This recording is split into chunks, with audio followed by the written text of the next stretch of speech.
I watched all of The Office Australia and it is nowhere near as bad as you think it is. Let's talk about it. At least we've got each other and a fully stocked fridge. What's up guys, Mike here, welcome back to my channel. Hit the subscribe button for more pop culture content. Now let's get into it. Okay, so as I said, I have watched the entirety of The Office Australia, which just came out on Amazon Prime last week, and I gotta say, I was pleasantly surprised by this show. I have a lot of thoughts that I want to go through on this, so hear me out, okay? It is still frustrating. Ugh. This show is actually really good. It's well written, the performances are great, and it's pretty funny at times as well. And I have already seen the kind of online slew of negativity around this show, and to be honest, I completely understand where a lot of that is coming from. That being said, I feel like there is a prevailing narrative around this show that will prevent it to be successful more so than the actual quality of the show. Oh, I don't want to get into semantics, Mum. Yeah, but that And I think the main problem is people want to hate this show. Like, a lot of people don't want this to be successful at all. And I'll put my hand up and say I was wrong. I was one of the main people calling from the start that this show would be really bad, almost unwatchable, and it is entirely unnecessary. Seriously, if you Google The Office Australia, my video comes up as one of the top results when you search it. But I am always happy to be proven wrong, and while I still think this show is unnecessary, I definitely think it is so much better than what everyone wants you to think. First and foremost, can we shout out Felicity Ward, who is absolutely carrying this show. That's not to say that the other actors aren't fantastic, but the same way that Steve Carell carries the US version, Felicity Ward just absolutely embodies the exact character needed to be the Australian Michael Scott. I'm on the That's toilet. very clever. Yeah, that's very clever. There's not enough fibre in my diet. She has completely embodied this character and it is really impressive. I absolutely love watching her in this role and I think she nails it so well. You're in charge of making that 300K and I'm in charge of staff morale, sort of like good cop, bad cop. Yeah. Which one am I?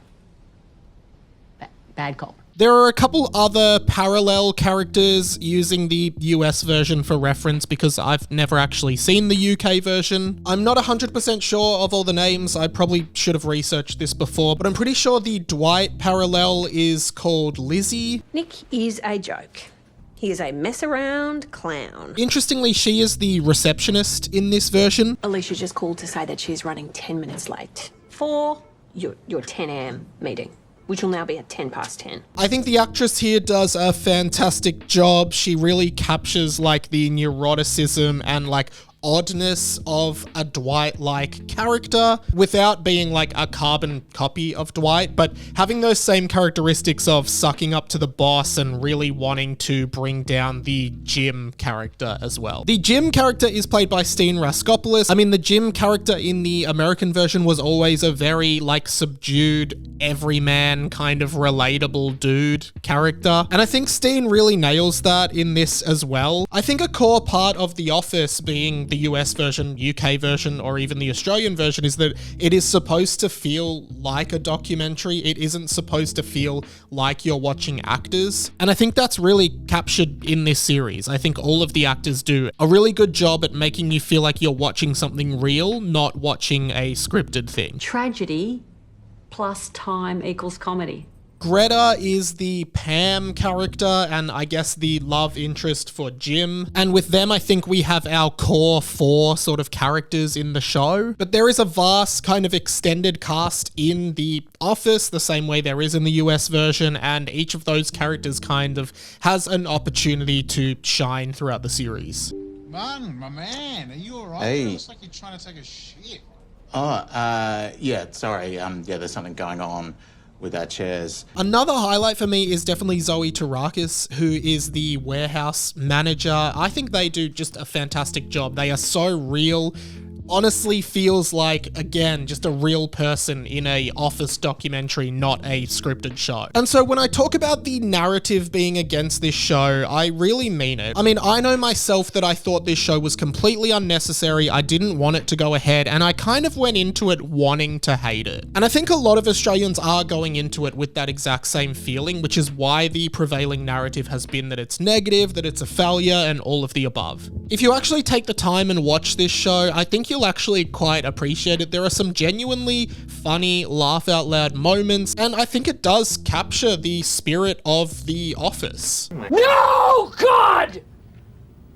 No, God, please, no! And as I said, whether it should exist or not is kind of leaning towards the no side for me, but that doesn't mean I think that it's bad. Whereas I think a lot of people are kind of watching the first episode going, oh, that wasn't good at all, and it's nothing like the US one, and why would I watch this when I could just watch the US one? And while I understand that, again, I was one of the people saying that this shouldn't exist, I think that you should really give this show a shot. Sadly, because of the narrative and media around this show, as I said, people want this show to be a failure.